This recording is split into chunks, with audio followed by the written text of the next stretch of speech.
and welcome back. It's been a while since my last video. Actually, it's been a while since I last recorded a video. I've been publishing older videos, and initially I wanted to make a series that I will make in the future eventually about the Soviet, I would call it a flaw, a design flaw in the shutter that makes it almost impossible to adjust the shutter correctly, the shutter speeds actually. And yes, I wanted to do that, to be like a very in-depth series on the Zorky 1, but that applies to pretty much all Soviet rangefinders, and maybe even a comparison between the design used in the Zorky 1 and the original design used by Oscar Barnack in the Leicas. I do have a Leica Leica 3C that I still need to fix. I do have lots of Zorkys that I need to fix, but this year I've been only working on the bloody Zorkys, so the Zorky ones, and a couple of Polaroids, the S670, the series that I've published earlier this year, and I have another one on the SLR 680 that I will be publishing soon, or maybe I already published it. I don't know when this one hits YouTube. And to cut the long story short, because of my never-ending frustration with these design flaws, I decided to shift my attention towards more refined alternatives, meaning the Japanese rangefinders. This one is a Canon, and I think it's a Canon IId. I'm not really sure. Lots of numbers, lots of letters. I can't really tell them apart, at least not yet. I have another one that is in a very rough cosmetic condition. That one will probably, or actually that one will most certainly be repainted, but this one is in a pretty good condition cosmetically. A bit of something here, it's not brassing, is actually the chrome started to bubble and peel away, I think, a bit here, and that's about it. All right, now in essence, this is a Leica with a fancy viewfinder, because it has a combined viewfinder, so only one eyepiece, and it has 3 magnifications. You have f, 1x, 1.5x. F means pretty much full frame, so 50 millimeters equivalent. 1x is somewhere around 80-85 as far as I know, and 1.5x is roughly around 100 and something. And what this basically allows you to do is to use the higher magnification to pinpoint the focus, and then you can go back to F to see the whole frame and take the shot. And this is particularly helpful because the distance between the two windows is quite small, so the base length of the rangefinder is small, and therefore the accuracy, if used at F, so at lower magnification, is ish. So if you want to shoot something at close distance and with the lens wide open, you might actually be missing the focus. So yeah, this is a very interesting approach, but in practice I find the later iterations of Leicas and Nikas and Leotaxis and so on that have the two little viewfinders close together is actually better. Let me get one from the pile of cameras. So this is the Nikka Type 33, wonderful little camera, and it has these two windows closer together. In some Leicas they are even closer together, I think. Well, actually that's how they look. If you look in through this little peephole, you'll get a 1.5 magnified patch that you use to focus, and when you look on the other one, you get the entire frame. Since the distance is very small, you can actually move your eyeball from one to the other very easy, and it basically takes no time. So it's almost as good as a single viewfinder, but actually better from a certain point of view, meaning that you don't need to focus on a demagnified image. Instead, you will use a very magnified image. So 1.5 in the case of the Nikon, in the case of the Leicas, 1x in the case of the good old Zorky. Now, if you compare the distance between the little eyepieces, between the two designs, these are quite more distance. So basically, it's pretty much twice the distance compared to this one. Okay, so the Canon has a different approach. Some advantages, some disadvantages in real life, in everyday shooting conditions. I think I prefer the other one instead of this one, but this one is also nice. Why I say that I prefer the other one? Because on this one I have to keep moving between the settings. The advantage is obviously, in case you're not very interested in having a super precise focus, you can leave it on F and shoot away. All right, so let's go through, let's say, an initial diagnosis on this camera. Pretty clean inside.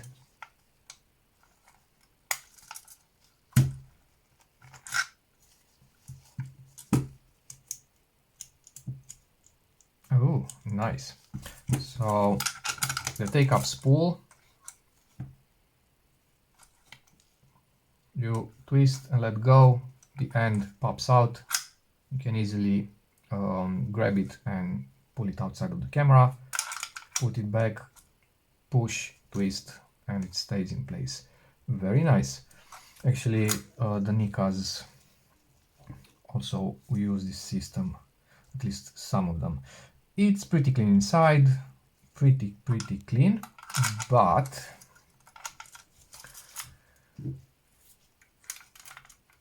it's locked, so it is not working.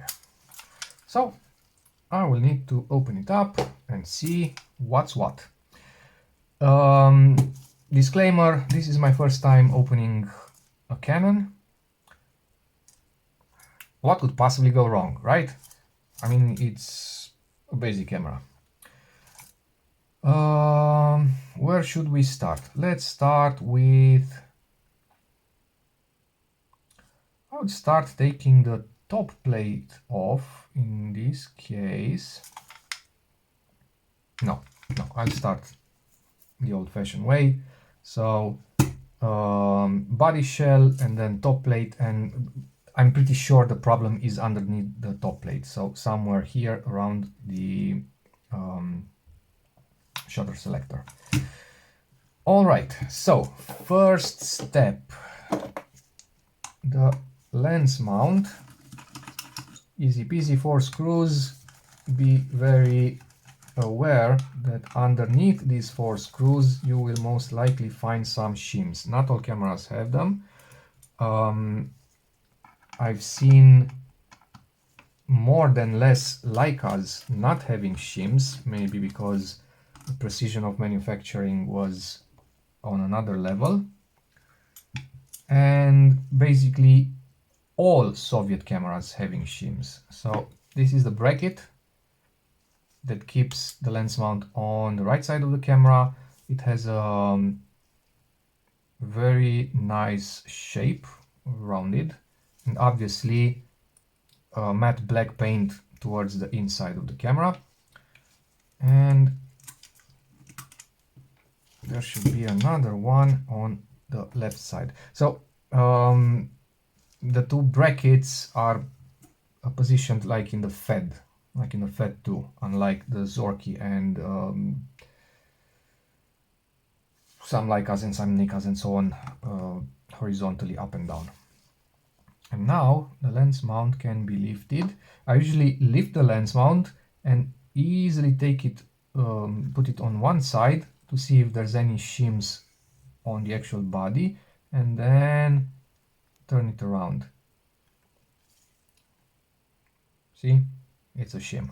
Now this shim is on this corner, so it's on the upper right corner, and I will just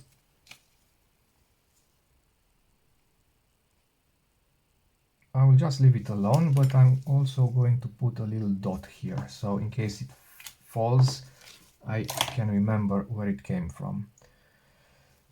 I can't measure the working distance because I can't open the shutter. So for the time being, we are going to assume that the working distance is correct.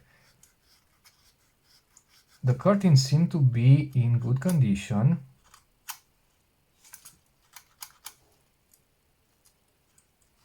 But obviously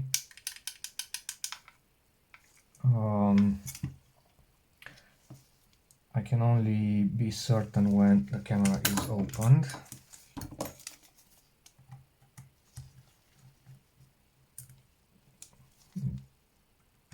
Three screws on the top and probably a couple more on the back, if not also three. All right, so another three on the back.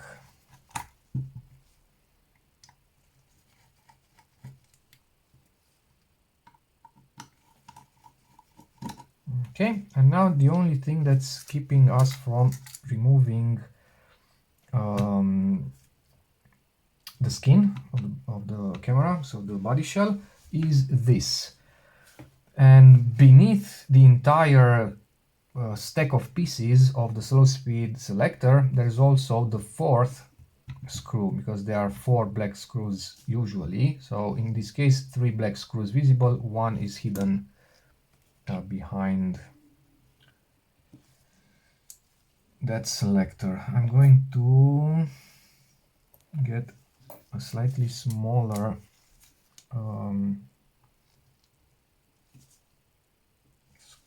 screwdriver bit because I don't want to strip the screws, and the slit of these screws is very, very narrow.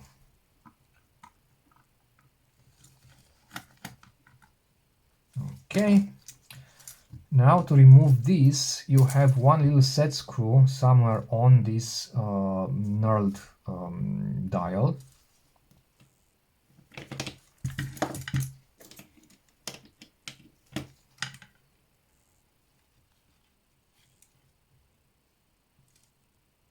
That you must not lose, and it is very small. I'm going to poke it from the inside if I can.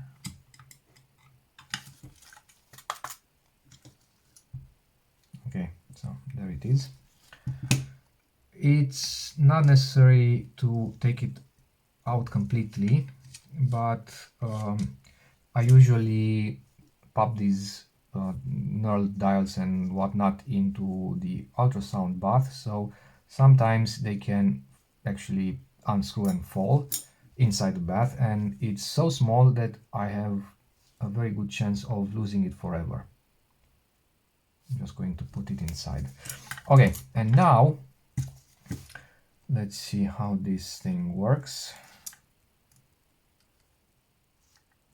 So you have a center screw, and then you have an outside locking nut. I'm not 100% sure what I should be doing here, but I'm just going to take off everything and we'll see what that does. So this one didn't do much.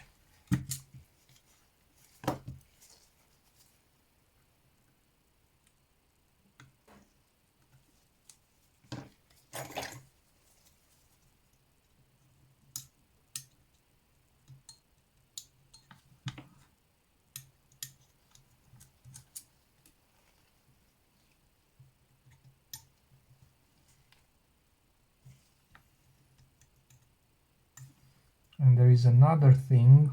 It's like a screw with a hole in the middle. That's the hole where this screw goes, and with a couple of slots. So that makes me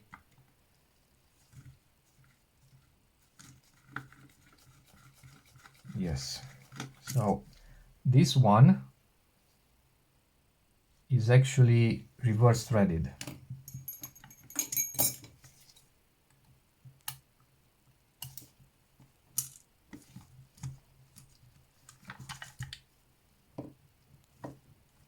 Okay, and now I can see a square profile. It probably keeps this thing in place, but I'm not totally sure, so I'm trying not to screw anything. And I also see a very small thing here that's also probably a screw. Let me check.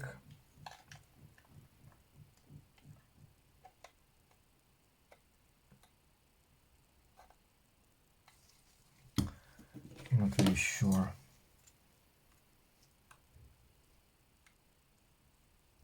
Yeah, it's a screw, but it can't be unscrewed because of this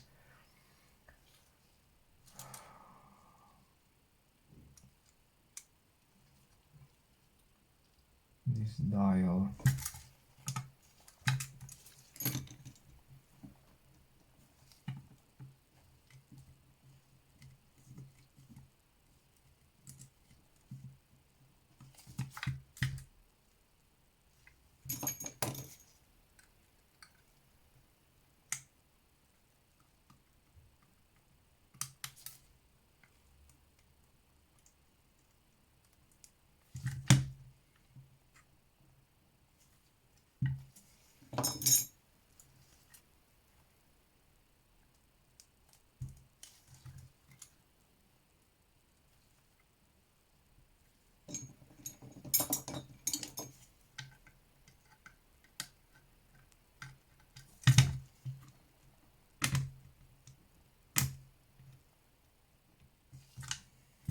Yeah, it actually just lifts off.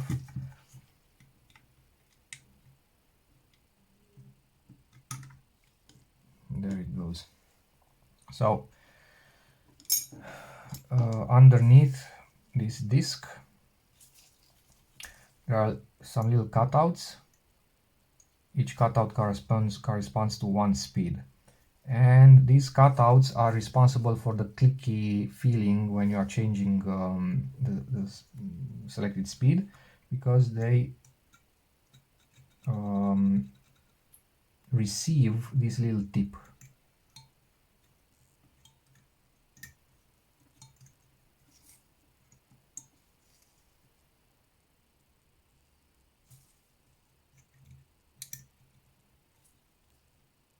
All right. And now we have three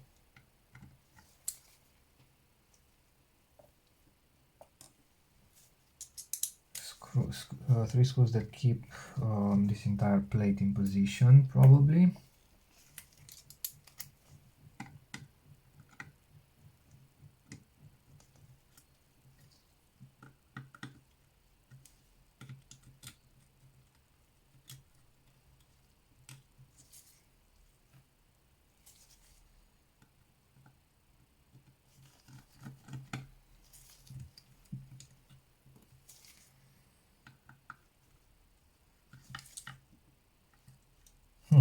I wonder,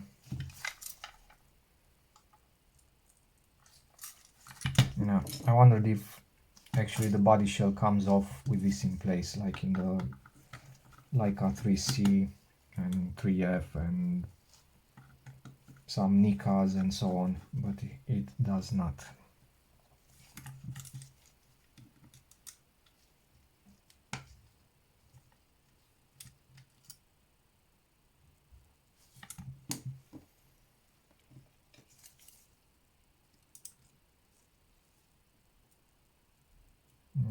This will be interesting to put back. I'm going to have some fun. And there is the fourth screw.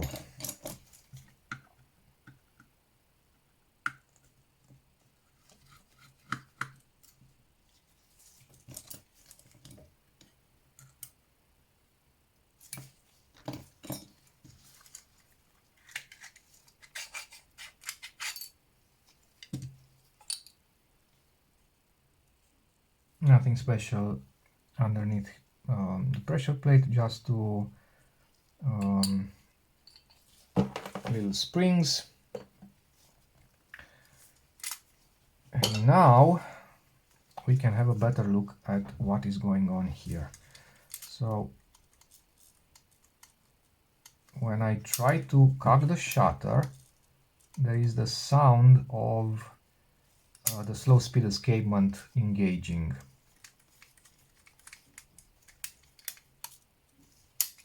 Which means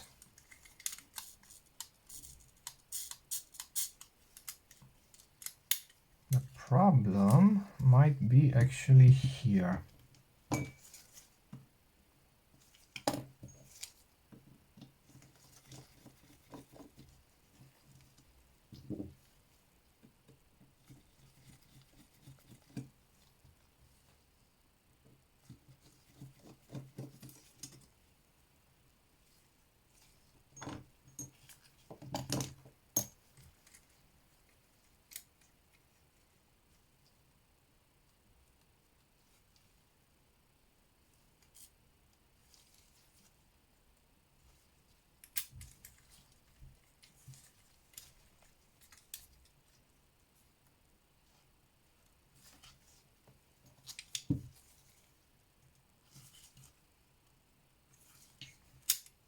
But it's not.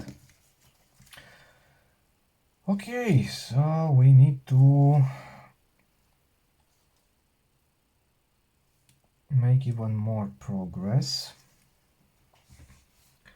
This part is the one that I really hate. Now putting this thing back will be frustrating.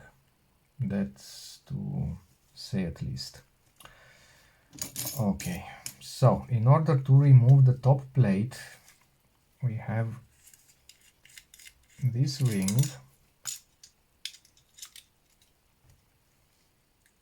Then we have this vertical adjuster for the rangefinder that is probably not threaded, so you can work it slowly and just take out. Then there is this that probably should be removed, because this is like just a cylinder that offers friction for this in order to allow you to rotate it to calibrate for the vertical, and so by friction it will stay in place. I hope I'm right.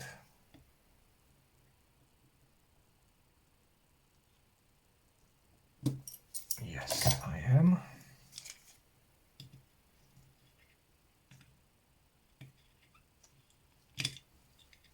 Okay, and this is threaded in the body of the rangefinder. Then there is this big guy that should cover the access hole for the horizontal adjuster, and then we still have the shutter speed selector that has 3 screws. Now you can't you can leave them attached.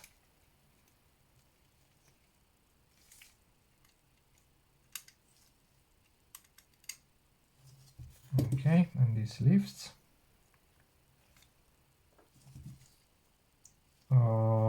Another screw on the back, the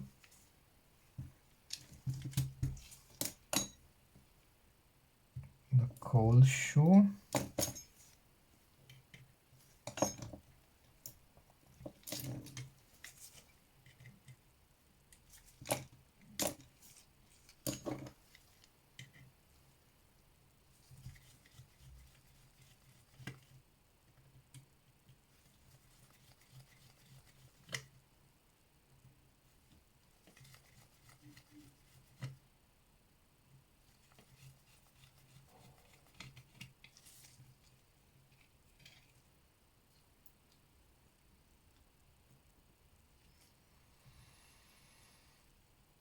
Then we have this.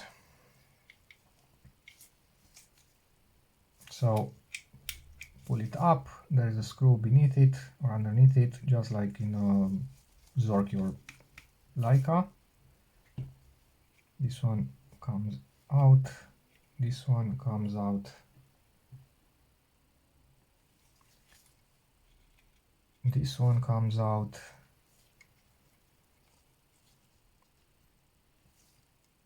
and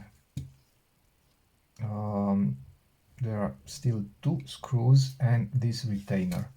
So the retainer is similar to the diopter adjuster in Leica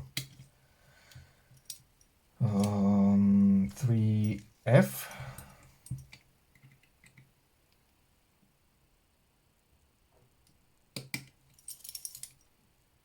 I should be making some tools for this because I'm improvising and it's so easy to slip that thing and scratch everything. Okay, now this one should simply lift and it should have something like a notch or a pin. The Leica has a pin, this one has a notch, and that notch engages in a little prong or something that's on the actual rangefinder assembly. All right, two more screws and off it goes.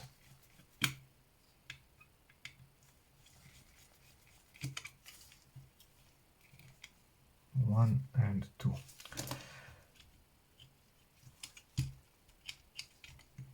And maybe this.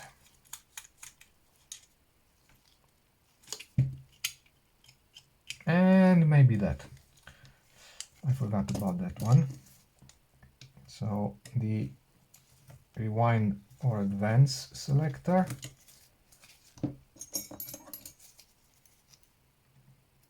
It might have some little shims beneath it. I don't know why I keep saying beneath. It's underneath it anyway. Okay, and there it goes, finally. Nice, and yeah, nice black paint underneath it. So this one goes here, and now I can see what is going on here. Okay, first of all, so this is the actual selector that is rotating this prism. So for each setting you have F, then you have 1, and then you have 1.5x. So it's basically a prism that has 3 magnifications that rotates and allows you to do your thing. Very nice. Very, very nice. Okay, let's see what's going on here. So when you are cocking the shutter, the shutter speed disc is actually hitting on this. So on the rod that controls the longer speeds. Normally this rod should be in such a position that it wouldn't engage.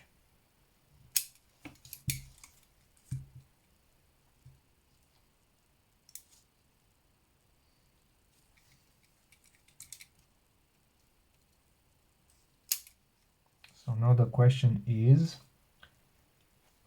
why is it engaging? Well, normally I think it should be in a lowered position.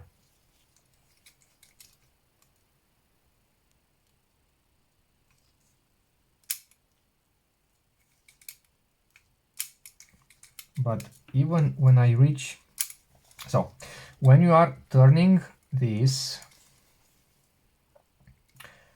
when the shutter is in its released state, this gear or thing, the round thing that is connected to the main shaft, has a pin underneath it. And that pin, when this is in this state, that pin pushes down on this, which is this spring plate. And when the spring plate is pushed down, this rod is pushed up. And since this thing is connected to the main shaft is connected to the first curtain, it means that it will only push the rod upwards after the first curtain has completed its travel. The idea being that when you are using the longer speeds, you release the shutter, the first curtain moves out of the way and opens the film gate, and then this rod is pushed upwards, and when the second curtain's traveler or prong or whatever it's called, meaning this one, starts moving, it hits on that thing connected to the rod and forces the rod to rotate, because it can move like this and it can also rotate. And when it rotates, this thing, if it's moved like this or like this, it will rotate the rod. When the rod rotates, it engages the slow speed escapement. That's basically the idea. Okay, but after the exposure has been taken, the shot has been taken, you wind the camera for the next shot, right? So when you wind the camera, you are also by rotating the curtains, the shaft of the curtains, that pin of the round piece will move. When it moves, it allows this thing, the spring plate, to move up. When that thing happens and it moves up, the rod should be pushed down, in this case up. So it should be pushed out of the way by this little spring. It has a little spring on top. But this one is not moving anywhere. Why is it not moving? Well, maybe because it's out of its little hole. That is my assumption, and I will try to fiddle with it until it is okay. So right now, if my theory is correct, I should be using the camera. It was that easy. Nevertheless, I will go through the entire CLA process, although it moves nice, it sounds nice.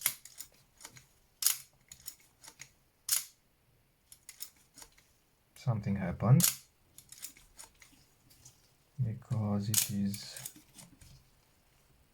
it was releasing on B when it was not set on B. So this is 25th of a second.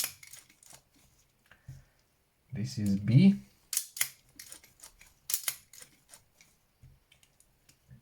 This is 40. This is 60. And then 100, 200, and okay, we have a problem. 500. Yes, this is what happens to old cameras. So basically, one of the ribbons snapped or something happened because this is no longer moving correctly.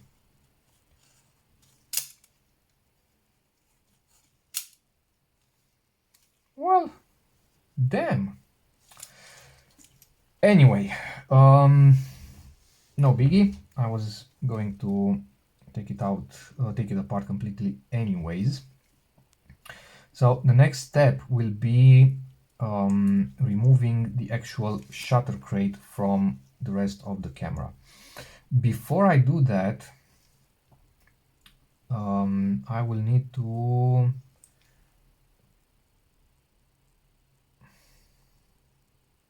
remove the slow speed escapement. This sucks.